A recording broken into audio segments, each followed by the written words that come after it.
dia, boa tarde, boa noite. Está começando agora mais um Ponto de Vista, o programa da TV Assembleia, onde o direito encontra a política. Recentemente foi invadido pelos noticiários locais o aumento do preço da gasolina em Mato Grosso do Sul, um assunto que também foi repercutido no plenário da Assembleia Legislativa e por isso a gente traz hoje no Ponto de Vista. Quem vai explicar para a gente? Porque quando tem uma notícia sobre o aumento do preço dos combustíveis ou qualquer outro aumento injustificado ou não, isso a gente vai descobrir mais tarde, também é noticiado a atuação do PROCON, a Procuradoria de Defesa do Consumidor. Como que é feita essa fiscalização? Esse é o pano de fundo para a gente falar hoje com o Dr. Marcelo Salomão, aqui na sede do PROCON. Seja bem-vindo ao programa. Muito obrigado, é um prazer participar.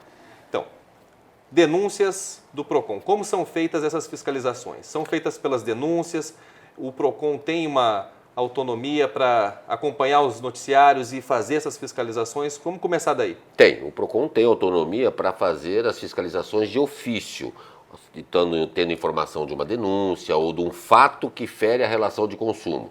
Mas nós temos uma demanda tão grande de denúncias por parte dos consumidores que há 3 anos que eu estou aqui nunca fiz uma ação de ofício, sempre por denúncia dos consumidores. Só no ano passado nós fizemos mais de 1.300 fiscalizações, somente um ano, todas por força de denúncia dos consumidores nos nossos canais de comunicação, pelo nosso site, pelo nosso WhatsApp, pelo nosso tradicional 151. Então todas essas denúncias vêm para a superintendência, nós determinamos a abertura de uma fiscalização e os fiscais vão às ruas. Beleza, denúncia feita, como que é feita essa fiscalização? Chega o fiscal lá no estabelecimento, seja ele qual for, vamos falar principalmente aqui dos postos de combustível, que é o assunto da semana, né? E aí, como que é feito? Ele tem que procurar o responsável lá, tem muita adrenalina? O PROCON recebe a denúncia, determina a fiscalização, nós temos várias formas dessa fiscalização. Por exemplo, antes de falar dos postos, falar no supermercado. Às vezes, a denúncia é muito comum de um produto vencido, o PROCON vai até o estabelecimento, fiscaliza todo o estabelecimento, não só o foco da denúncia, para que a gente não perca a nossa viagem. Não pode perder a viagem. Fazemos até a divergência de preço e determinamos se aquele estabelecimento vai ser autuado ou não pela prática que foi realizada na fiscalização. No caso dos postos de gasolina, nós recebemos várias denúncias. A fiscalização em loco, sob duas óticas, em loco ou por notificação. Em loco, nós já fizemos até hoje 8 fiscalizações. Desculpa, 9 fiscalizações. 7... É que essas fiscalizações não param, né? Não Você param. Já fez quantas hoje? 7 em Campo Grande e 2 no interior. 2 postos em Ponta Porã já foram fiscalizados e 1 foi autuado. Mas os fiscais vão, determinam todos os documentos que eles precisam para verificar se houve abusividade ou não. Por exemplo, qual foi o valor da compra, a data da compra antes do aumento, a data da venda antes do aumento, o valor da compra com o aumento e a data da venda após o aumento. A gente precisa identificar qual é o fato gerador dessa denúncia, para ficar bem escrito, bem robusto no auto de infração. Todas as fiscalizações que eu fui, nós encontramos irregularidades, porque os postos tinham combustível no tanque de reserva e já tinham repassado o aumento para o consumidor. Eles tinham comprado esse combustível antes do repasse do Quer ICMS. dizer, aquilo que ele estava com o estoque dele, ele teria que, teoricamente, repassar o preço antes do aumento, é isso? Não, o que ele tem no estoque dele não tinha ele não tinha como ele passar aumento, ele não precisava aumentar, ele já tinha comprado aquele combustível com o ICMS anterior.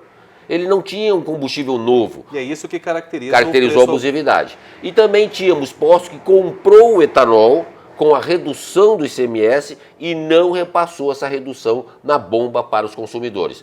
Em alguns postos também o governo do estado reduziu o ICMS de 17 para 12 do óleo diesel e essa redução não chegou para os consumidores na bomba. Essa é a fiscalização in loco. In loco. A outra modalidade... Nós notificamos todos os postos pedindo que eles nos apresentem no prazo de 10 dias todas as documentações referentes às fiscalizações. E nós já começamos a fazer em todos os estados de Mato Grosso do Sul. Com o apoio dos PROCONs municipais do interior do estado, nós já estamos levando as notificações para que eles em 10 dias apresentem a data da compra, o valor do desconto ou o valor da majoração no combustível. Com isso a gente fecha o cerco.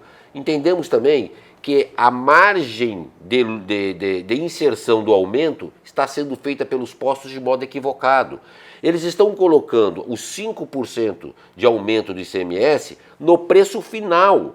E não pode. Ele tem que colocar no preço que foi adquirido pela distribuidora, junto à distribuidora. É um cálculo equivocado. Ele está inserindo a margem de lucro do ICMS na despesa dele com luz, na despesa dele com funcionário, na despesa dele com isso lucro. Não deve entrar nesse não cálculo pode entrar. Da manutenção do próprio por isso é abusivo.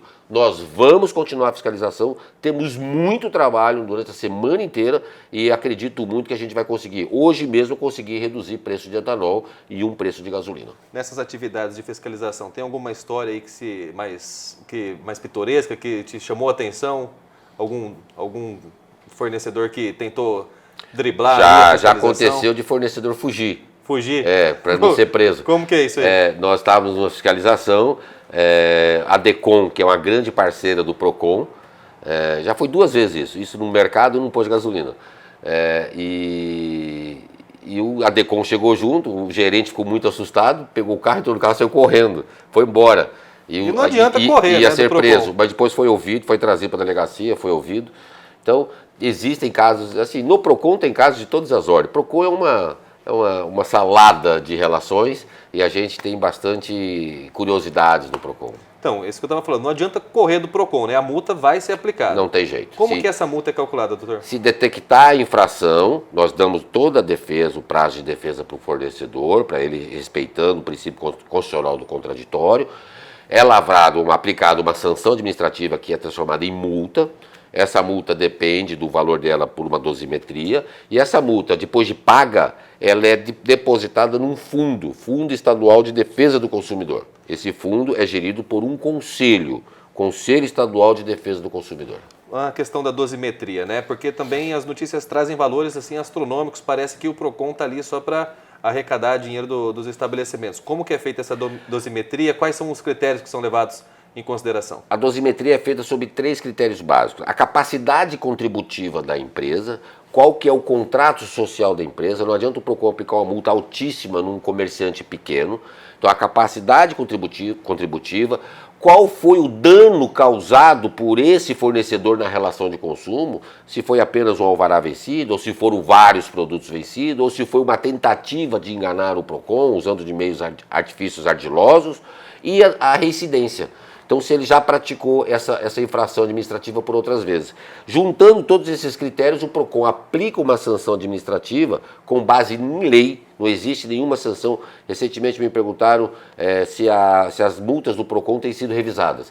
Foram vários pedidos de revisões, nunca, desde quando estou aqui no PROCON, foi modificada uma multa do PROCON, tanto no recurso administrativo como em processo judicial. Nunca teve. Fala pra gente qual que é a lei que se embasa para calcular isso, pra gente depois colocar os telespectadores para estudar também. É o decreto 2007, que está sendo reformulado agora, 12.403, salvo o melhor juízo, que regula o decreto do governador do estado, que regula o procedimento administrativo. Perfeito, doutor Marcelo. E para finalizar, eu queria saber quais são as formas que o consumidor final tem para entrar em contato aqui com o PROCON e fazer uma denúncia. Viu um posto de gasolina cobrando a mais do que deveria, ou acabou de pagar muito caro aí no material do filho, material escolar, o que ele deve fazer? Nós temos vários canais de comunicação.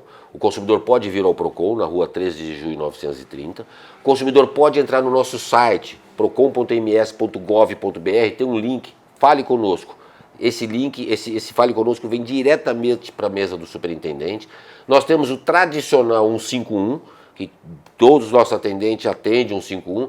Nós temos o telefone PABX 33169800 e nós temos uma novidade, que é o nosso WhatsApp, que é o 991580088. Nós respondemos todos os WhatsApps. Demora um pouquinho, porque é muita gente, mas respondemos todos. É isso aí, Dr. Marcelo Salomão aqui no PROCON, hoje no Ponto de Vista, falando sobre como que funciona as atividades de fiscalização desse órgão. A gente volta daqui a pouco com mais um bloco do Ponto de Vista. Se eu fosse você, eu não perderia.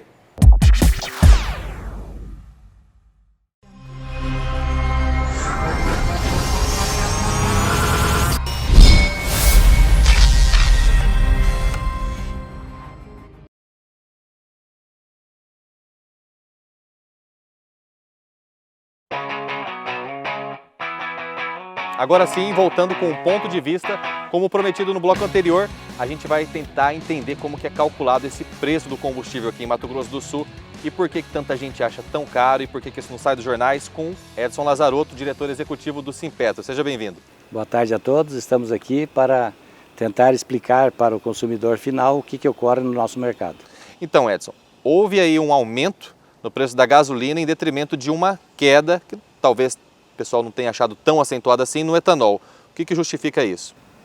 O que ocorreu, na verdade, é bom deixar claro que não houve um aumento do produto, e sim houve uma alteração na parte tributária, ou seja, a alíquota da gasolina saiu de 25% e foi para 30%. Mas isso resultou num aumento para o consumidor final? Com certeza, porque se aumentou o tributo, automaticamente as distribuidoras repassam e o posto também tem que repassar. E houve uma redução de 25 para 20 no etanol. Esse que houve, essa mudança que houve desde o dia 12 de fevereiro. 12 de fevereiro. Isso tem justificativa em alguma política do governo federal, do governo estadual? O que acontece para que justifica isso acontecer? O que aconteceu, a justificativa do governo estadual, pela mídia, como todo é de conhecimento, é que o governo, dentro desse pacotão que foi feito de mudanças tributárias, ele quer incrementar, aumentar a parte laboral nas usinas, aumentando o emprego, e também usar todo o produto que é comercializado pelas 19 usinas no estado para que seja comercializado todo ele no nosso estado e não para fora como está sendo ocasionado hoje, atualmente. Quer dizer, o objetivo final é que a produção interna seja consumida internamente. Sim, porque hoje apenas 13% de tudo que é produzido do etanol é consumido aqui dentro. E o governo entende que pode mudar essa cadeia. Como que o sindicato enxerga isso?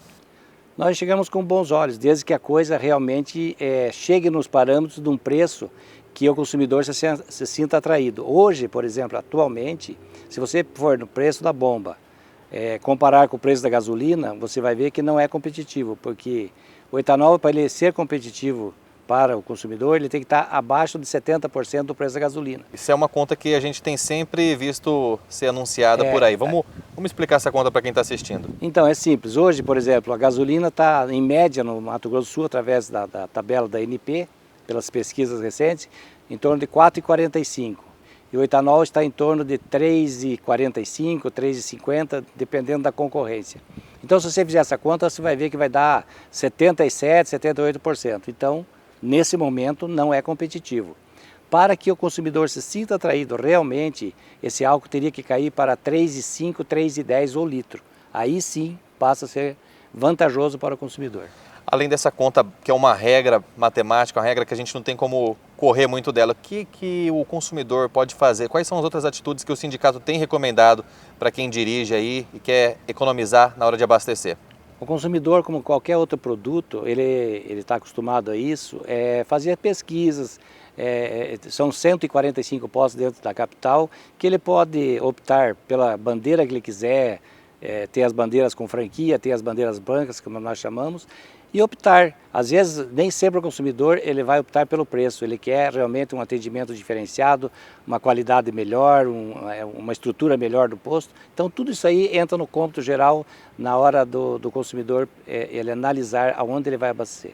A gente não pode esquecer que, apesar de ser um produto, na verdade ele é entregue na forma de um serviço, né? Porque tem todo o ambiente do posto de gasolina. Vocês também fazem alguma orientação para os sindicalizados, para os donos dos postos que participam do sindicato nesse tipo de questão? Todos os funcionários são treinados, existem cursos assim, periódicos de atendimento, de boa gestão, de tratar o cliente realmente como ele gostaria de ser tratado, sabe? Então, procurar atendê-lo pelo nome, porque são clientes fidelizados. Normalmente, o cliente do posto, quando ele é bem atendido, ele volta. E ele acaba ficando fidelizado com aquele posto. Então, basta o proprietário ou o frentista, no caso, atendê-lo bem, que ele terá sempre um cliente às suas portas. Falando desse cliente fiel, desse cliente honesto, que entende também toda a questão política e econômica que afeta o preço dele, até quando que ele... na sua perspectiva, né, do sindicato, ele pode esperar para que haja uma redução no preço, para que esse custo-benefício na hora de abastecer seja realmente positivo? Então, se nós vamos falar sobre o etanol, com a redução da alíquota do etanol, só não houve que na verdade deveria ocorrer em torno de 16 centavos, ocorreu só 9. Por quê? Porque desde novembro para cá, as usinas aumentaram em torno de 23,5% o preço do produto. E as usinas elas trabalham em composição mista. Se o mercado internacional está mais atrativo ela fabricar o açúcar, ela vai optar pelo açúcar e menos etanol. Então, nesse momento que nós estamos numa entre-safra, então os preços não estão sendo atrativos e isso não está refletindo nas bombas. É por isso que não chegou ainda aos 16 centavos, que poderia chegar próximo dos 70%, que faria com que o consumidor final se sinta atraído e comece a abastecer e ocorrer essa migração para o etanol. Essa questão do açúcar aí, quem acompanha também as notícias do Mundo Agro sabe que isso é uma tendência agora para o resto do ano. Quer dizer que não é tão cedo que isso vai se reverter. Exatamente, a gente não pode dizer uma data para que isso ocorra, porque o nosso mercado é muito volúvel. Qualquer coisa que aconteça lá fora, internacionalmente, lá na Arábia Saudita? Na Arábia, um ataque ou alguma coisa, ou uma mudança de dólar, como está acontecendo agora, o dólar está em alta, isso reflete diretamente, porque são os dois pilares de preços que a Petrobras adota, a oscilação do dólar e o preço final do barril. Então, esses são dois parâmetros que são usados. Então, nesse momento, eu não vejo perspectiva nenhuma de acontecer alguma alteração em que possa realmente o etanol vir a ser vantajoso, como desejamos, e também o governo entende que deve chegar a fazer essa migração em torno até de 25%, como já chegou no passado. Essa questão do panorama internacional é uma coisa que a gente sempre tem acompanhado. Eu cresci ouvindo sobre isso, sobre a alta do barril do petróleo, enfim. Como que é trabalhar num cenário que é tão imprevisível? É bastante confuso, principalmente para o empresário, que ele faz seus pedidos, às vezes, durante a tarde, para entregar o produto no outro dia, e durante a noite ocorre uma mudança qualquer situação adversa lá no exterior, imediatamente as refinarias já aumentam e o pedido já chega com preço alterado. Então não existe, você não tem como precificar o produto no dia que você faz o pedido, porque pode ocorrer mudanças durante a madrugada e no dia seguinte você receber com preço novo, e nem sempre você pode alterar esse preço imediatamente, até por conta da concorrência, uma série de fatores que emperram. E para fazer essa informação chegar no consumidor na hora que ele vai abastecer e ver que aumentou o preço, isso aí é difícil também, é complicado, é o que a gente está tentando fazer aqui. Pois é, e aí é uma questão muito, foi boa a sua intervenção pelo seguinte: como nós somos o último elo da cadeia, que começa lá na refinaria e o último elo é o posto, e nós que entregamos o produto, quem que é o vilão da história sempre é o posto. O posto que aumentou, o posto que ele não espera para aumentar, para diminuir, então sobra para nós. Só que nós temos, antes da gente, a distribuidora, a refinaria, então o armazenamento que é feito durante esse percurso, então tudo faz com que chegue no posto nem sempre aquilo que o consumidor deseja ao abastecer seu veículo. Edson, para finalizar, na câmera do Segato, diga quem se interessar pelas atividades do Simpetro deve fazer, qual é o site, deve fazer para entrar em contato contigo e com as outras pessoas ali que estão dispostas a explicar esse cálculo do preço. O Simpetro está sempre à disposição, já atendemos diversos consumidores que às vezes, por não entender alguma situação, ligam para o nosso telefone 33259988. Nós estamos de segunda a sexta-feira, das 8 às 17h30, à disposição de qualquer empresa, qualquer pessoa física, qualquer consumidor que deseja obter informações, até por possíveis denúncias que possam ocorrer, apesar que nós praticamente temos zerados em termos de denúncia, porque se você for analisar o que ocorre em outros estados, nós devemos dizer assim, estamos muito bem representados aqui no nosso estado com relação a combustível. É isso aí, você acompanhou aqui a nossa conversa, nosso bate-papo com o Edson Lazarotto. A gente vai ficando por aqui com o Ponto de Vista, a gente volta a qualquer hora com outro tema que seja pauta jurídica no nosso país. Se você gostou do assunto e deseja assistir de novo ou quer mandar para algum amigo que também está revoltado com quanto que ele está pagando na bomba, acesse as nossas mídias sociais, Instagram, Facebook e YouTube. É só procurar por Assembleia Legislativa de Mato Grosso do Sul. Eu vou ficando por aqui, até mais!